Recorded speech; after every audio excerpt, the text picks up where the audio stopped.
एक गांव में रामदास अपने 2 पत्नियों के साथ रहता था, जिनके नाम सुनैना और गीता थे।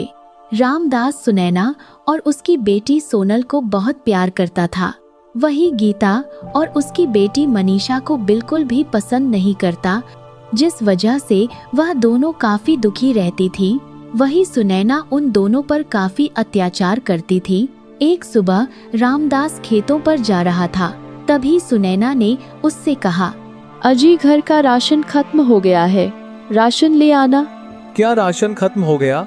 इतनी जल्दी? कुछ समय पहले तो लेकर ही आया था। अजी हमारे घर में 5 सदस्य हैं और वैसे भी मैं और मेरी बेटी तो कम ही खाते हैं। आपकी दूसरी पत्नी और उसकी बेटी ही ज्यादा खाती है। क्या गीता और मनीषा? मैं इन दोनों को अभी बताता हूँ। मेरे पास इतने पैसे नहीं है जो मैं इन लोगों को इतना खिला पाऊँ। यह कहकर रामदास ने उन दोनों को बुलाया, जिस पर गीता ने कहा, क्या हुआ? आपने इस तरह क्यों बुलाया? तुमसे कितनी बार कहा है, जब हम लोग खाना खा लिया करें तब अंत में खाया करो और खाना थोड़ा ही बनाया करो। पर अगर थोड़ा बनाएंगे तो हम लोग नहीं खा पाएंगे। तो किसने कहा है खाने के लिए? तुम लोगों को दिन में सिर्फ एक बार खाना खाना चाहिए। तुम्हें पता नहीं है हमारे हालत कैसे चल रहे हैं। पिताजी, आप माँ से इस तरह बात क्यों कर रहे हैं? अगर सभी लोग थोड़ा थोड़ा खा लिया करें तो फिर खाना कम ही ना पड़े। अच्छा, तो तू मुझसे जवान चला रही है? तू मुझे मत बता। और वैसे भी मेरी सोनल अगर कम खाएगी तो पतली नहीं हो जाएगी। उसकी शादी मुझे किसी बड़े घर में करवानी है। हाँ, आप बिल्कुल ठीक कह रहे हैं। आप अपना दिमाग खराब मत कीजिए। मैं इन दोनों को बताती हूँ। आप खेतों पर जाइए। हाँ ठीक है, मैं जाता हूँ। तुम दोनों अपना ध्यान रखना। इसके बाद रामदास वहां से चला गया, जिस पर मनीषा काफी दुखी हुई और उसने गीता से कहा, चलिए माँ, हम लोग चलते हैं। तभी सुनैना ने उन दोनों को रोका और कहा, कहाँ जा रही हो? आज से तुम दोनों सिर्फ रात को खाना खाया करोगी। यह तुम क्या कह रही हो? अगर रात को खाना खाएंगे तो मनीषा की तबीयत खराब हो जाएगी। मुझे कुछ नहीं पता, अभी तुमने सुना नहीं। तुम दोनों को सिर्फ एक ही समय खाना मिलेगा। वैसे भी काम ना काज के सिर्फ खाती रहती है। हाँ माँ, आपने ठीक कहा। वही मनीषा को देखो, इस तरह रहती है जैसे वह कोई राजकुमारी हो। सही कह रही हो बेटी। अब की बार इसे नए कपड़े नहीं दिलाने हैं। तुम्हारे जो पुराने कपड़े हो इसे दे देना। हाँ, वैसे भी अब मेरे पास कपड़े नहीं रहे तो मुझे कुछ पैसे दे दीजिए, नए कपड़े लाने हैं। हाँ बेटी, अभी देती हूँ। तू अपने लिए नए कपड़े ले आना और इसे पुराने दे देना। यह सुनकर सोनल काफी खुश हो गई और फिर वह दोनों वहां से चली गई, जिस पर मनीषा काफी दुखी हुई और उसने गीता से कहा, माँ, पिताजी हमारे साथ ऐसा व्यवहार क्यों करते हैं? तुझे तो पता ही है वह तेरी छोटी माँ को कितना प्यार करते हैं। तो क्या हो गया? आप उनकी पहली पत्नी हैं, वह हमारे साथ ऐसा व्यवहार कैसे कर सकते हैं? नहीं नहीं बेटी, ऐसा नहीं कहते। वह तुम्हारे पिता है।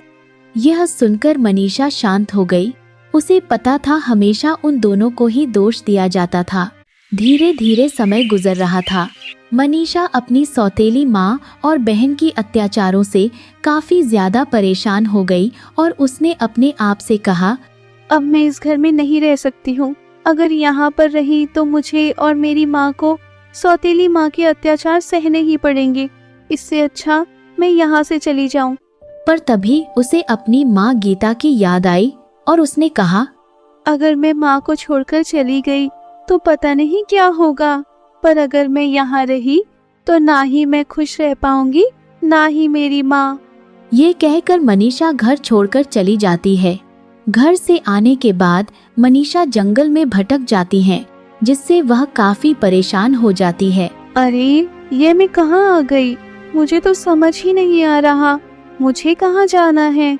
हे भगवान, मेरी मदद कीजिए। अब मैं क्या करूँ? यह कहकर मनीषा आगे बढ़ गई। उसे कुछ समझ नहीं आ रहा था वह कहाँ जाए। तभी अचानक उसे एक पुराना मंदिर दिखाई दिया, जिसे देखकर उसने कहा, अरे ये तो कोई पुराना मंदिर लग रहा है। ऐसा करती हूँ, इसी मंदिर में जाकर देखती हूँ। यह कहकर वह उसी मंदिर की तरफ चली जाती है। मंदिर के पास आने के बाद मनीषा उसे ध्यान से देखने लगी और उसने कहा, ये मंदिर मुझे ऐसा क्यों लग रहा है, जैसे जाना पहचाना हो, पर ये कैसे हो सकता है। इसके बाद मनीषा उस मंदिर के अंदर आ गई। मंदिर बहुत ही पुराना था, जिसे देखकर मनीषा ने कहा, ये मंदिर तो कई सालों से बंद लग रहा है। यहाँ पर तो कितनी ज्यादा धूल मिट्टी छाई हुई है, पर आखिर इस मंदिर की हालत ऐसे कैसे हो गई। यह कहकर वह मंदिर में चलती जा रही थी। तभी उसने देखा मंदिर में एक भी मूर्ति नहीं है और उसने अपने आप से कहा, बड़ी हैरानी वाली बात है, यहाँ पर तो कोई मूर्ति भी नहीं है, जबकि बाहर से देखने में यह मंदिर लग रहा है। फिर भला इसमें मूर्ति क्यों नहीं है। मनीषा हैरानी से पूरे मंदिर को देख रही थी। तभी अचानक उसे एक दरवाजा दिखाई दिया, जिसे देखकर वह काफी हैरान हो गई और बोली, अरे मंदिर के अंदर दरवाजा, भला ये कैसा रहस्य है। मुझे तो कुछ समझ ही नहीं आ रहा। ना ही इस मंदिर में कोई मूर्ति है, आखिर यह मंदिर कैसा है। यह कहकर मनीषा उसी दरवाजे को देखने लगी। काफी देर देखने के बाद उसने कहा, मुझे इस दरवाजे को खोलकर देखना चाहिए, आखिर इसके पीछे क्या है। यह कहकर जैसे ही उसने दरवाजे को छूना चाहा, अचानक से तेज रोशनी हुई और वहां पर एक देवता प्रकट हो गया, जिसे देखकर मनीषा बुरी तरह घबरा गई और पीछे हट गई। देवता ने जब मनीषा को देखा तो कहा, तुम्हारी हिम्मत कैसे हुई इस दरवाजे को छूने की। देवता को गुस्से में देखकर मनीषा काफी ज्यादा डर गई और बोली, मुझे माफ कर दीजिए, मेरा इरादा आपको गुस्सा करने का नहीं था। मैं तो बस इस दरवाजे के पीछे क्या है जानना चाहती थी। आखिर कौन हो तुम और यहाँ क्या करने आई हो। मैं रास्ता भटक गई थी और यहाँ पर गलती से आ गई हूँ। मैं यहाँ से चली जाती हूँ। नहीं नहीं, अब तुम यहाँ से नहीं जा सकती हो, क्योंकि तुमने मुझे देख लिया है और अब तुम्हें मरना पड़ेगा। यह सुनकर मनीषा बुरी तरह डर गई और बोली, नहीं नहीं, मुझे मत मारो। अगर तुम मुझे मार दोगे तो मेरी माँ अकेली रह जाएगी, मुझे छोड़ दो। पर देवता ने मनीषा की एक भी बात नहीं सुनी और उस पर वार करना चाहा। तभी अचानक देवता की नजर मनीषा के हाथ पर गई, जहाँ पर एक त्रिशूल का चिन्ह बना था, जिसे देख देवता ने कहा, ये तुम्हारे हाथ में कैसा निशान है। ये निशान तो मेरे जन्म से ही है। क्या जन्म से है? तो इसका मतलब। क्या हो गया, आप इतने परेशान क्यों लग रहे हैं। कुछ नहीं हुआ, मुझे माफ कर दो, मुझसे बहुत बड़ी गलती हो गई। ये आप क्या कह रहे हैं, मैं कुछ समझी नहीं। मैं तुम्हारा ही कई वर्षों से इंतजार कर रहा था, आखिरकार तुम आ ही गई। अब तुम इस दरवाजे को खोल सकती हो। क्या मेरा इंतजार कर रहे थे? पर आखिर मैं भला इस दरवाजे को क्यों खोलूंगी। क्योंकि तुम ही हो जो इस दरवाजे को खोल सकती हो, इसलिए अब तुम इस दरवाजे को खोलो। यह सुनकर मनीषा काफी हैरान हो जाती है, पर फिर वह दरवाजे को खोलती है तो उसकी आंखें फटी की फटी रह जाती है। दूसरी तरफ गीता की तबीयत बुरी तरह खराब हो गई, जिसे देखकर सुनैना और सोनल काफी ज्यादा घबरा गई। ये अचानक से इन्हें क्या हो गया है। मुझे नहीं पता, जल्दी से अपने पिता को बुलाकर लाओ। ठीक है माँ, मैं अभी बुलाकर लाती हूँ। इसके बाद सोनल वहां से चली गई। कुछ देर बाद सोनल लौटकर आई। रामदास ने जब गीता की तबीयत को खराब देखा तो काफी हैरान हुआ और बोला, क्या हुआ गीता को? पता नहीं, आप खुद ही देखें, ऐसा लग रहा है जैसे इन्हें जहर दिया गया हो। क्या जहर दिया गया है? पर आखिर यह कौन कर सकता है? और मनीषा कहाँ पर है? वह घर पर नहीं है। मुझे तो ऐसा लग रहा है वह अपनी माँ को जहर देकर भाग गई है। क्या अपनी माँ को जहर देकर भाग गई? वहीं यह सब सुनकर गीता काफी ज्यादा हैरान हुई और बोली, नहीं नहीं, मेरी बेटी ऐसा नहीं कर सकती है। अगर तुम्हारी बेटी ने तुम्हें जहर नहीं दिया तो आखिर किसने दिया है, और फिर वह भाग क्यों गई? क्या तुम मुझे बता सकती हो? यह सुनकर गीता शांत हो गई। उसकी तबीयत बिगड़ती ही जा रही थी, जिसे देखकर सुनैना ने कहा, हमें जल्द से जल्द इन्हें वेद जी के पास ले जाना चाहिए। मेरे पास इतने पैसे नहीं जो मैं वेद जी के पास इसे ले जाऊं। मर जाने दो इसे। यह आप क्या कह रहे हैं? अगर यह मर गई तो सारा इल्जाम हमारे ऊपर आएगा। हमारे ऊपर क्यों आएगा सारा इल्जाम? उस मनीषा के ऊपर आएगा। उन लोगों की बहसबाजी में गीता अपना दम तोड़ देती है, जिसे देखकर सोनल बुरी तरह दुखी होती है और कहती है, पिताजी, माँ आप लोग शांत हो जाएगी, यह तो मर गई है। हे भगवान, अब हम लोग क्या करें? अजी आप शांत हो जाइए। आप मुखिया के पास जाइए और उन्हें बताइए कि मनीषा ने अपनी माँ को जहर दिया था। हाँ तुम ठीक कह रही हो, यही करता हूँ। यह कहकर रामदास वहां से मुखिया के घर के लिए चला गया। मुखिया के घर पर आने के बाद रामदास जोर जोर से रोने लगा। रामदास को इस तरह रोता हुआ देख मुखिया काफी हैरान हुआ और रामदास से बोला, क्या हुआ रामदास, तुम क्यों रो रहे हो? क्या बताऊं मुखिया जी, मेरी पत्नी को उसी की बेटी ने जहर देकर मार दिया है। यह तुम क्या कह रहे हो? और कौन सी पत्नी को मार दिया है? तुम्हारी तो 2 पत्नियां हैं। आप बिल्कुल ठीक कह रहे हैं मुखिया जी, मेरी 2 पत्नियां हैं, पर गीता को मनीषा ने जहर देकर मार दिया है। क्या? पर आखिर मनीषा ऐसा क्यों करेगी? वह तो अपनी माँ को बहुत प्यार करती थी। मुझे नहीं पता, और जहर देने के बाद वह गायब हो गई है, मुझे कहीं मिल भी नहीं रही है। यह सुनकर मुखिया काफी ज्यादा हैरान हो गया, क्योंकि मनीषा का स्वभाव बहुत ही अच्छा था। जिस पर मुखिया ने कहा, तुम परेशान मत हो, मैं अभी अपने आदमियों को मनीषा को ढूंढने के लिए भेजता हूँ। हाँ मुखिया जी, आप उसे ढूंढिए, तब तक मैं अपनी पत्नी का अंतिम संस्कार कर देता हूँ। इसके बाद रामदास वहां से चला आया और फिर उसने गीता का अंतिम संस्कार किया। वहीं मुखिया ने कुछ आदमियों को बुलाया और कहा, जाओ मनीषा को किसी भी हाल में ढूंढ कर लाओ, वह मुझे हर हाल में चाहिए। मुखिया की बात सुनकर आदमी वहां से चला गया और मनीषा को ढूंढने लगा। कुछ आदमी जंगल की तरफ आ गए। जंगल में आने के बाद वह लोग इधर उधर देखने लगे। तभी जगत की नजर पुराने मंदिर पर गई, जिसे देखकर उसने कहा, अरे यह मंदिर खुला हुआ क्यों लग रहा है? कहीं ऐसा तो नहीं मनीषा इसी में हो? यह कहकर वह उसी तरफ चला गया। अंदर से अजीब अजीब सी आवाजें आ रही थी, जिसे देखकर उसने कहा, लगता है जरूर मनीषा इसी के अंदर है। मुझे मुखिया जी को बताना चाहिए, मैं इस तरह इसमें नहीं जा सकता, क्योंकि ये मुखिया जी की अमानत है। यह कहकर जगत वहां से चला आया। जब मुखिया को इस बारे में पता लगा तो मुखिया काफी हैरान हुआ और बोला, यह तुम क्या कह रहे हो? ऐसा कैसे हो सकता है? मैं बिल्कुल ठीक कह रहा हूँ मुखिया जी, इसीलिए आपको बताने आ गया। मेरी हिम्मत नहीं हुई उस पुराने मंदिर में जाने की। पर उस मंदिर में तो आज से पहले कोई नहीं गया, फिर मनीषा कैसे जा सकती है? ये मुझे नहीं पता, पर अब आप चलिए जल्दी से। हाँ ठीक है, रामदास को भी सूचना दो कि वह भी वहीं पर पहुँचे। ठीक है, मैं रामदास के घर पर जा रहा हूँ, आप तब तक मंदिर जाइए। इसके बाद जगत वहां से चला गया, जिस पर मुखिया ने कहा, ये कैसे हो सकता है? जहां तक मुझे याद है मेरे पिताजी ने मुझे बताया था। नहीं, ऐसा नहीं हो सकता। इसके बाद मुखिया जल्दी से पुराने मंदिर के लिए निकल गया। कुछ ही देर में सभी लोग पुराने मंदिर के सामने आ गए। रामदास काफी ज्यादा हैरान था और उसने मुखिया से कहा, आपने मुझे यहाँ पर अचानक से क्यों बुला लिया? क्योंकि तुम्हारी बेटी इसी मंदिर के अंदर है। यह सुनकर रामदास काफी ज्यादा परेशान हुआ और बोला, ये आप क्या कह रहे हैं? भला यह कैसे हो सकता है? यही तो मैं तुमसे पूछना चाहता हूँ, आखिर ये सब कैसे हुआ और क्या रहस्य है? नहीं, कुछ भी रहस्य नहीं है मुखिया जी, मुझे तो कुछ समझ ही नहीं आ रहा है। ये तो मंदिर के अंदर जाकर ही पता लगेगा रहस्य है या नहीं।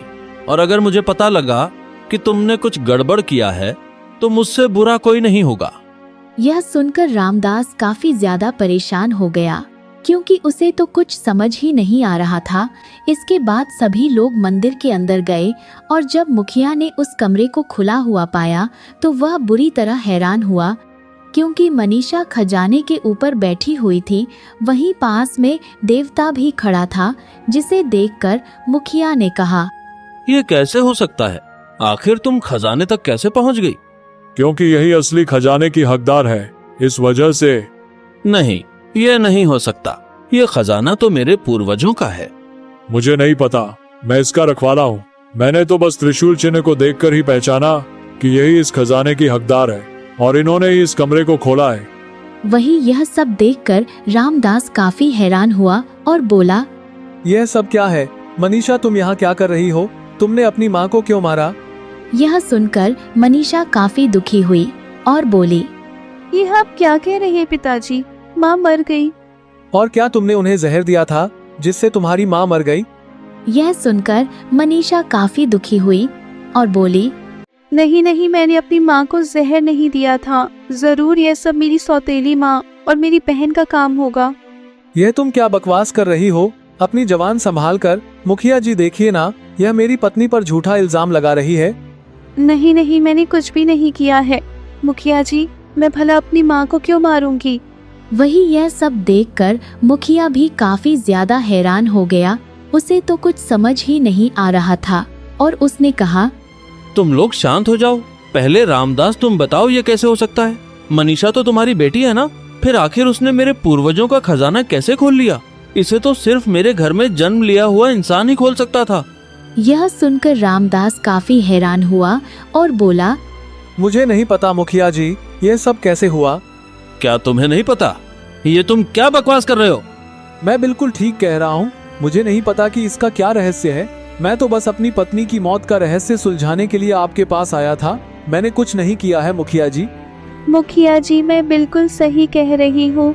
मैं जब घर छोड़कर आई थी तो माँ बिल्कुल सही सलामत थी। अगर तुम्हारी माँ बिल्कुल सही सलामत थी तो अचानक तुम्हारी माँ को क्या हो गया? उन लोगों को इस तरह झगड़ा करता हुआ देख देवता ने कहा, मैं पता लगा सकता हूँ क्या हुआ है, क्योंकि मेरे पास बहुत सारी शक्तियाँ हैं। हाँ, क्यों नहीं, आप बताइए आखिर क्या सच और क्या झूठ है? इसके बाद देवता ने अपनी शक्ति के माध्यम से उन्हें दिखाया कि किस प्रकार सुनैना ने गीता को जहर दे दिया था और बाद में वह बहुत ज्यादा खुश हुई क्योंकि वह गीता को मारना चाहती थी, जिससे मनीषा पर सारा इल्जाम आएगा और वह घर से चली जाएगी और इस तरफ सुनैना अपनी बेटी सोनल के साथ आराम से रहेगी। यह सुनकर रामदास के पैरों तले जमीन खिसक गई। वहीं मुखिया ने रामदास से कहा, इसका मतलब असली गुनहगार तुम्हारी पत्नी सुनैना है, ना कि मनीषा। नहीं नहीं, ऐसा नहीं हो सकता। सुनैना ऐसा नहीं कर सकती। सुनैना ने ही यह सब किया है और तुम्हें मानना पड़ेगा। अब चलो जल्दी से, अब सुनैना ही बताएगी आखिर सच क्या है और झूठ क्या है, क्योंकि जहाँ तक मेरा शक है जरूर इसमें सुनैना का ही हाथ है। रामदास को तो कुछ समझ नहीं आ रहा था और इसके बाद सभी लोग वहां से रामदास के घर आ गए। वहीं उन लोगों के जाने के बाद देवता वहां से गायब हो गए। रामदास के घर पर आने के बाद मुखिया ने रामदास से कहा, अपनी पत्नी को बाहर बुलाओ। जी मुखिया जी, मैं अभी बुलाता हूँ। इसके बाद रामदास ने सुनैना को बाहर बुलाया। सुनैना ने जब मुखिया को देखा तो काफी हैरान हुई और बोली, अरे मुखिया जी, आप यहाँ पर कैसे आना हुआ? क्योंकि हमें पता लग गया है गीता को किसने मारा था। यह सुनकर सुनैना काफी ज्यादा घबरा गई और बोली, क्या आपको पता लग गया? पर हम लोगों को तो पहले ही पता था कि मनीषा ने ही उन्हें जहर दिया है। तुम्हें कैसे पता? क्या मनीषा तुम्हारे सामने जहर दिया था? यह सुनकर सुनैना और ज्यादा घबरा जाती है। उसे तो कुछ समझ ही नहीं आ रहा था, जिस पर मुखिया ने कहा, अब झूठ बोलने की जरूरत नहीं है। मुझे पता लग गया है तुमने ही गीता को जहर दिया था। नहीं नहीं, ऐसा कुछ भी नहीं है। आपको कोई गलतफहमी हुई है मुखिया जी। आप समझाइए ना। आप खड़े खड़े क्या देख रहे हैं? क्या समझाऊं? मैंने अपनी आंखों से देखा है। तुमने ही गीता को जहर दिया था। मैंने तुम पर कितना विश्वास किया और तुमने मेरे साथ ऐसा कुछ किया। तुम भी इतने भोले मत बनो। तुम्हारा भी इसमें बराबर का हाथ है। अगर तुमने इलाज कराया होता तो शायद गीता बच जाती। यह सुनकर रामदास चुप हो जाता है। तभी वहाँ पर सोनल आई, जिस पर मुखिया ने सोनल से कहा, सोनल, तुम बताओ, क्या तुम्हारी माँ ने गीता को जहर दिया है या नहीं? मुझे नहीं पता मुखिया जी, पर माँ ने खाना जरूर दिया था उन्हें। यह सुनकर सभी को सारी बात समझ आ जाती है और फिर मुखिया कहता है, तुमने आखिर ये सब क्यों किया? मुझे बताओ, वरना मुझसे बुरा कोई नहीं होगा। मुझे माफ कर दीजिए, मुझसे बहुत बड़ी भूल हो गई। मैंने सोचा गीता मर जाएगी तो मेरे रास्ते का कांटा साफ हो जाएगा, क्योंकि मनीषा और सोनल दोनों ही विवाह योग्य थी। मैं चाहती थी सोनल का विवाह बड़े घर में हो, पर अगर मनीषा रहती तो ऐसा नहीं हो पाता। तो इसीलिए तुमने गीता को जहर दे दिया, जिससे मनीषा पर सारा इल्जाम आ जाए। आपने बिल्कुल ठीक कहा। पर मुझे तुमसे एक और सवाल पूछना है। अब क्या पूछना है मुखिया जी? क्या मनीषा सच में गीता की बेटी थी या फिर वह मेरी बेटी है? यह सुनकर सुनैना बुरी तरह घबरा गई। उसे कुछ समझ ही नहीं आ रहा था और उसने कहा, यह आप क्या कह रहे हैं? मनीषा भला आपकी बेटी कैसे हो सकती है? मुझसे झूठ बोलने की जरूरत नहीं है। मनीषा ने उस खजाने को खोला है जो सिर्फ हमारे घर में जन्म लिया हुआ व्यक्ति ही खोल सकता था। आखिर सच क्या है बताओ, वरना मैं तुम्हें मार डालूंगा। यह कहकर मुखिया आगे आया। तभी सुनैना मुखिया के पैरों में गिर गई और बोली, मुझे माफ कर दीजिए मुखिया जी, मैं लालच में आ गई थी। मैंने सोचा अगर मैं आपकी बेटी को चुराकर गीता को दे दूंगी तो बाद में इस पर इल्जाम आएगा और फिर मुझे पैसे मिल जाएंगे, पर फिर मैं बाद में ये सब भूल गई थी। क्या तो इसका मतलब तुमने मेरी बेटी को चुराया था? हे भगवान, मैं तो सोच रहा था मेरे मरी हुई बेटी पैदा हुई थी। नहीं नहीं मुखिया जी, मरी हुई तो बेटी गीता के पैदा हुई थी। मैंने अदला बदली कर दी थी। सोचा था बाद में आपसे मोटी रकम वसूलूंगी इसी वजह से, पर फिर बाद में गीता ने मुझे ऐसा करने ही नहीं दिया। मैं तुम्हें छोड़ूंगा नहीं सुनैना। रामदास, तुम कैसी औरत के साथ रह रहे हो जो हत्यारिन के साथ धोखेबाज भी है? नहीं नहीं मुखिया जी, मुझे इस बारे में कुछ भी नहीं पता था।